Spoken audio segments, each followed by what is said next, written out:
All right, y'all. Welcome back to my channel. Boy, do I got a good one for y'all today. I got this article here pulled up by CNBC, and the title of the article, as y'all can see, "The Upside to Inflation: Rising Wages." So we're gonna see what these knuckleheads have got to say. Now, to start this off, I'm gonna read through the article, but just to preface this, I want to say, do these idiots even economics, bro? They really, really don't get it, in my personal opinion. And I'm just some dumb 24-year-old. So, I mean, take what I say with a grain of salt, but really take what these guys say with a grain of salt. But let's get into it, and then after that, I'll have more of my opinion. So, they say the upside of inflation, rising wages. Okay, let's scroll down here. As the economy picks up in the wake of the COVID-19 pandemic, concerns about inflation are also gaining steam. Already, prices on some goods like cars, and are noticeably higher, stoking fears that a sudden uptick in inflation will decrease purchasing power over time. Well, no, duh. Inflation. Anytime the price of something inflates, your buying power goes down. That's just logic. If this pen costs $1 today and tomorrow it costs $2 and I still make $1, my purchasing power just went down by half. This is not hard.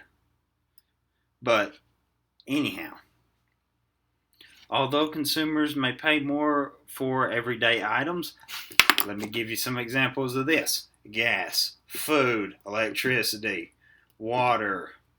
Oh, I don't know. Like ice cream. It all goes up with inflation because everything else goes up. And they say right here, but it's not all bad news as far as household income and spending goes. It's not all bad, y'all. Inflation's not all bad.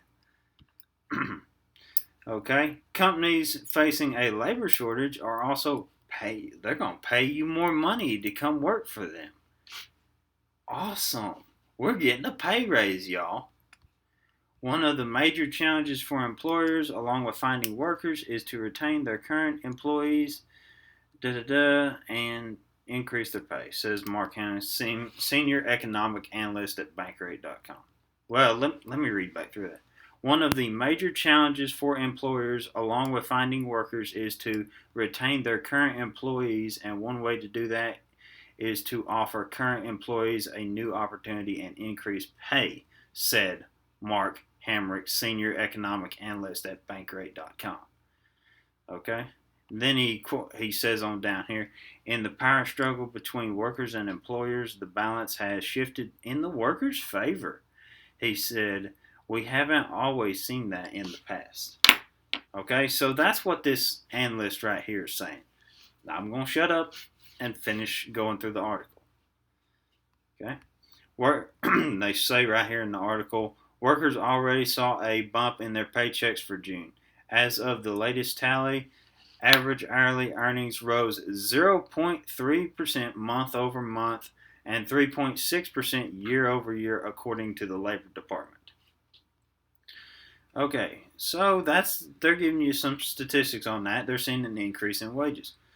Then they say right here, however, incremental wage increases are unlikely to keep pace as the cost of living rises, cautioned David Wheelever, founder of personal finance site Money Under 30. Okay, I've read some articles from Money Under 30. Sometimes they do a decent job with some of their articles. I like reading a couple of them.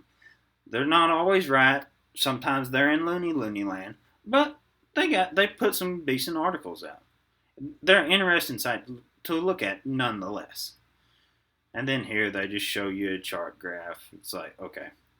And then they quote Welver says, there's going to be a lag. The prices at the gas pump or grocery store may change very quickly, but you might not get that raise for a year. This guy gets a little bit of it. He still doesn't get it, but he gets a little bit of it because he's like, wages aren't going to grow that fast. No, duh. But anyhow, he at least the light's clicking on with this guy. Okay. Corporations are often slow to raise wages, especially if it's costing them more to buy raw materials, Welver said. They'll be feeling a profit squeeze, and the last thing they want to do is pay their workers more, he added. Okay, let me stop here and kind of go into a tangent here, me being the dumb 24-year-old I am. That doesn't know shit. Excuse my language. Okay, you're right. They're having a profit margin squeeze because a business has to maintain their profit margins. If they can't maintain their profit margins, they go in the red. If they go in the red for long enough, they go out of business. And he's right here, but it's kind of like this. On the employer side, if they raise the wages of the employee, they can't just, if it doesn't work out for some reason, if they need more money, they can't just go in and jack the employee's wages down. It don't work that way. They have a really, really hard time jacking employees' wages down most of the time. Now, some companies can come to their employees and be like, look, we're going bankrupt. Here's what it is. Would y'all be willing to take a pay cut for the time being? And some employees will say yes. But that's harder to do because employees, they have fixed costs in their life and stuff. So what happens a lot of times is companies, when they have that profit margin crunch, they're more likely to just say, well, since I can't lower my employees' wages, I'll just fire or lay off however many I need to lay off to boost my profit margins back up so I don't go in the red. It's easier for them to get rid of employees than it is for them to cut the wages of all the employees down some. So that's kind of, in my opinion, that's giving some context. I'm trying to give some context to these guys because they live in the, sometimes I think they just don't use their head. But anyhow, that's kind of some of that. So, but that's one of the reasons, and he says right here, they'll be feeling a profit squeeze, and the last thing they want to do is pay their workers more. Right, because if they pay the workers more, okay, while paying more for the raw materials that they use to put into their stuff, then the profit margin shrinks significantly. And if it goes down enough, they go in the red and go out of business. So that's some more context into that. But let's read the article again. That's a sticky situation that we get into.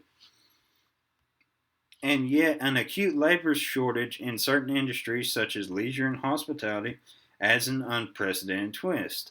Well, livers added. Okay, yeah, he's right there because, well, to kind of get off a tangent, when you have unemployment programs and different stuff where people are getting paid, can in certain circumstances get paid more to sit at home and not work than to go work, you have more money not working than working. Which one am I going to take? Ding, ding, ding, ding, ding, more money. So this is not rocket science here. On job search site Indeed, 4.1% of companies were offering cash bonuses or other hiring incentives in June, more than double the rate a year ago. Some food prep jobs even advertised bonuses of $100 to $2,500. Now let me add something here to this. In my local town here, some of the restaurants, like for example McDonald's, has a $50 sign-on bonus if you go and get hired on at McDonald's here in town. They'll give you a $50 sign-on bonus. That's good. But it's a one-time $50 payment. The wages haven't gone up at the McDonald's, and the food prices at Walmart's have gone up by 8% or something. Let's just say, for example, you go in and you buy a steak, and it went from the steak here, this is the steak, the pen is the steak. The steak went from $10 to $14. Let's just say, because certain foods and stuff have gone up quite a bit. Maybe not by those margins, but I'm giving you an example. A $50 one-time payment at the same salary, he's still not going to be able to go and buy the steak. So it's like, okay, why would I go work for McDonald's and do that when I can stay on unemployment, getting paid more than I can work at McDonald's, even though McDonald's is giving me a one-time bonus? And McDonald's can't raise the salary, because if they raise the salary, they had to raise the price of their hamburgers to keep their profit margin. This is not rocket science. But anyhow, I'm ranting now. So, again, the bonuses are good. The bonuses are good, but it's a Band-Aid. You're not fixing the problem. The problem is the inflation. Okay? And unemployment, but still, those are the problems. They're trying to put a very temporary Band-Aid on it, and the companies don't necessarily have a choice. Now, I'm not simping for McDonald's or Walmart because this shitty job, but still, the issue still applies. Okay, let's read the rest of the article. And still, some economists fear a too rapid increase in wages could prompt companies to raise prices and create the very phenomena of inflation. Exactly what I was talking about. Employee goes to work for Walmart's or goes to work for McDonald's at $8 an hour. I'm using examples. Okay? Steak at Walmart costs $10. At $8 an hour, it'd take a little less than 2 hours, and they could afford the steak at Walmart's. Okay? Now, steak goes from $10 to $14. Let's say it jumps up to $16. The steak costs $16. Well, now it takes the whole 2 hours worth of work at the same deal to buy the one steak. Multiply this across all the different stuff people buy in normal everyday life: gas, food, electricity, rent, mortgage if you got a home.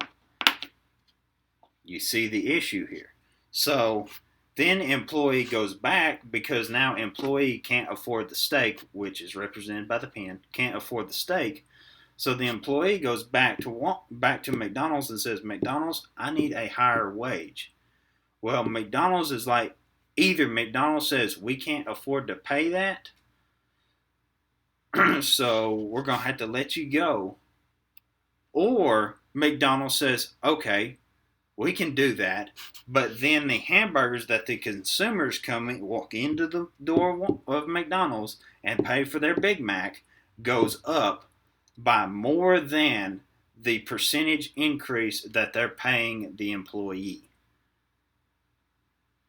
Again, to keep their profit margins so they stay profitable, because the company is there to make money. If they're not making money, then why are they doing it? So, and this doesn't even get into the fact that the employee, okay, now I'm representing the employee with the pen. The employee takes $50 of his or her check and throws it in the bank, okay? With inflation really high, that let's say they throw the $50 in there a year ago and it bought 5 steaks at $10 a steak. Now it only buys 3.5 steaks. That same $50 that he thrown in there. Okay? His purchasing power went down, even though he still has the same amount of money in his bank account. That is a problem. A massive problem. And they're citing all these, how inflation in certain areas ain't going up that much. Well, you don't have to have inflation go up across the board massively. You just have to have massive inflation in certain things, and then once inflation is big in certain things, then you start getting a ripple effect across a bunch of different things.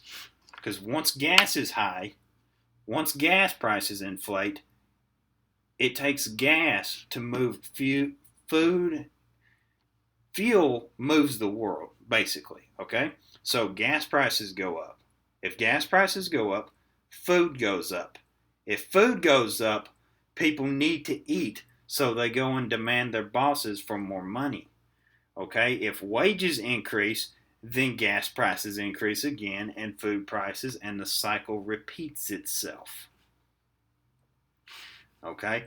This is why inflation, I would argue personally, is a bad thing. Now, you're going to have there's different economic theories. Some people say a little bit of inflation's good. There's arguments to be made there, but this kind of inflation is bad. Okay, now, in my opinion, this is just me, 24-year-old that don't know nothing. In my opinion, one of the ways that you combat inflation is to jack up the interest rates. Okay? And when I mean jack up the interest rates, I mean jack them up. Get the interest rates way up there. What can happen is if you jack up the interest rates, what that does is that can help keep the inflation. It helps, like the inflation is this, doing this right here, and the interest rate is like a cap. So it keeps butting up against the interest rate. So it's like, I gotta be forced back down. So when you jack up interest rates or whatever, you're basically putting a lid on. You're attempting to put a lid on inflation. Not saying it works all the time, because clearly it doesn't all the time. But it can. But here's a side effect of raising the interest rates. Anybody that's got debt out that is not fixed rate debt, your interest costs go way up.